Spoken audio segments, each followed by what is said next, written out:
Hi hello friends, welcome to my channel my food journey Anusha. ಇವತ್ತಿನ recipe ಟೇಸ್ಟಿಯಾದಂಥ ಸಿಹಿ ಪೊಂಗಲ್ ಹೆಂಗೆ ಮಾಡೋದು ನೋಡ್ಕೊಂಡು ಬರೋಣ.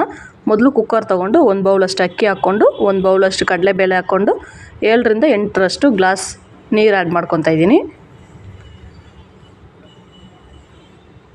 ಅದ್ರ ಜೊತೆಗೇ ಒಂದು ಪಿಂಚಷ್ಟು ಸಾಲ್ಟನ್ನು ಆ್ಯಡ್ ಮಾಡ್ಕೊತಾ ಇದ್ದೀನಿ. ಕುಕ್ಕರ್ ಮುಚ್ಚಳ ಮುಚ್ಚಿ 8ರಿಂದ 10 ವಿಸಿಲ್ ಬಿಟ್ಟು ತೊಗೊಳ್ಬೇಕಾಗತ್ತೆ.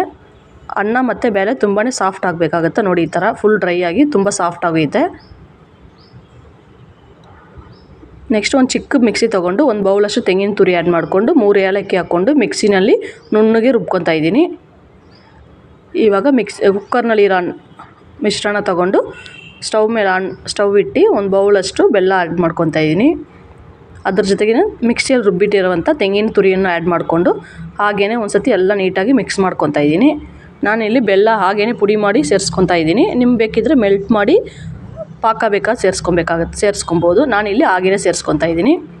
ನೋಡಿ, ಬೆಲ್ಲ ಹಾಕ್ಬಿಟ್ಟು ಎಲ್ಲ ಚೆನ್ನಾಗಿ ಒಂದು 2 ಮಿನಿಟ್ಸ್ ಚೆನ್ನಾಗಿ ಸಿಮ್ಮಲ್ಲಿಟ್ಟು ಚೆನ್ನಾಗಿ ಮಿಕ್ಸ್ ಮಾಡಬೇಕಾಗುತ್ತೆ. ಯಾಕಂದರೆ ಬೆಲ್ಲ ಕರಗೋಕ್ಕೆ ಒಂದು 2 to 3 ಮಿನಿಟ್ಸ್ ಟೈಮ್ ಹಿಡಿಯುತ್ತೆ.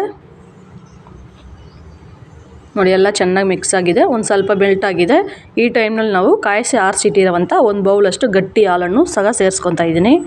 ಹಾಲು ಹಾಕೋದ್ರಿಂದ ಪೊಂಗಲ್ ತುಂಬಾ ಟೇಸ್ಟಿಯಾಗಿರುತ್ತೆ ಮತ್ತು ಇದು ಮಕ್ಳಿಗೂ ತುಂಬ ಇಷ್ಟ ಆಗುತ್ತೆ. ಹಾಕ್ಕೊಂಡು ನೀಟಾಗಿ ಇಲ್ಲಿ ಯಾವುದೇ ಥರ ನೀರು ಆ್ಯಡ್ ಮಾಡೋಕ್ಕೆ ಹೋಗಬಾರ್ದು. ನೋಡಿ, ಎಲ್ಲ ನೀಟಾಗಿ ತಿರುಗಿಸ್ಕೊಡಿ. ಕೆಳಗಡೆ ಅಡಿ ಎತ್ತು ಬಿಡುತ್ತೆ. ಸಿಮ್ಮಲ್ಲಿ ಇಟ್ಬಿಡಿ. ಹಾಗೆಯೇ ಈ ಕಡೆ ಒಂದು ಫ್ರೈಯಿಂಗ್ ಪ್ಯಾನ್ ತೊಗೊಂಡು 2 ಸ್ಪೂನಷ್ಟು ತುಪ್ಪ ಆ್ಯಡ್ ಮಾಡ್ಕೊತಾ ಇದ್ದೀನಿ.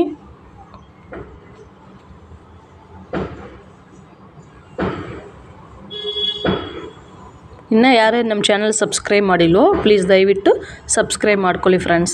ಆವಾಗಲೇ ನಮಗೂ ಒಂದು ಸ್ವಲ್ಪ ಎನರ್ಜಿ ಸಿಗುತ್ತೆ. ತುಪ್ಪ ಕಾಯ್ದಾದ್ಮೇಲೆ ಒಂದು 10ರಿಂದ 12 ಕ್ಯಾಶ್ಯೂ ನಟ್ ಆ್ಯಡ್ ಮಾಡ್ಕೊತಾ ಇದ್ದೀನಿ. ಗೋಡಂಬಿ ಸ್ವಲ್ಪ ಚೆನ್ನಾಗಿ ಗೋಲ್ಡನ್ ಬ್ರೌನ್ ಆಗೋ ತನಕ ಫ್ರೈ ಮಾಡ್ಕೊಳ್ಳಿ.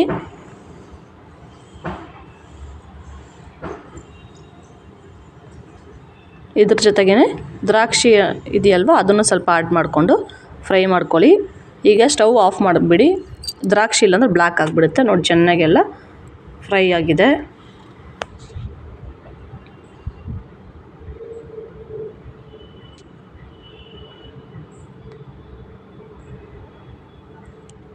ನೋಡಿ, ನಮಗೆ ಇಲ್ಲಿ ಪೊಂಗಲ್ ಸಹ ನೀಟಾಗಿ ಎಲ್ಲ ಬೆಲ್ಲ ಮೆಲ್ಟಾಗಿ ನೀಟಾಗಿ ರೆಡಿಯಾಗಿದೆ. ಈ ಟೈಮ್ನಲ್ಲಿ ಲಾಸ್ಟಲ್ಲಿ ನಾವು ಫ್ರೈ ಮಾಡಿಟ್ಟಿರುವಂಥ ಗೋಡಂಬಿ ದ್ರಾಕ್ಷಿನ ಆ್ಯಡ್ ಮಾಡಿಕೊಂಡು ನೀಟಾಗಿ ಒಂದು ಸತಿ ಮಿಕ್ಸ್ ಮಾಡ್ಕೊಳ್ಳಿ. ಮಿಕ್ಸ್ ಮಾಡಿಬಿಟ್ಟು ಸ್ಟವ್ ಆಫ್ ಮಾಡಿಬಿಡಿ. ನೋಡಿ, ಇಲ್ಲಿ ಟೇಸ್ಟಿಯಾದಂಥ ಪೊಂಗಲ್ ರೆಡಿಯಾಗಿದೆ. ಈ ಥರ ಒಂದು ಸತಿ ನೀವು ಮನೇಲಿ ಟ್ರೈ ಮಾಡಿಬಿಟ್ಟು ನಮಗೆ ಕಮೆಂಟ್ ಮೂಲಕ ತಿಳಿಸಿ ಫ್ರೆಂಡ್ಸ್. ಈ ಥರ ಹಬ್ಬದ ಸೀಸನಲ್ಲಿ ಮತ್ತು ಪ್ರಸಾದ ಮಾಡೋಕ್ಕಲ್ಲ, ಇದು ತುಂಬಾ ಟೇಸ್ಟಿಯಾಗಿರುತ್ತೆ ಮತ್ತು ಈಸಿಯಾಗೂ ಇರುತ್ತೆ. ಒಂದು ಸತಿ ಟ್ರೈ ಮಾಡಿಬಿಟ್ಟು ನಮಗೆ ಕಮೆಂಟ್ ಮೂಲಕ ತಿಳಿಸಿ ಫ್ರೆಂಡ್ಸ್. Thanks for watching.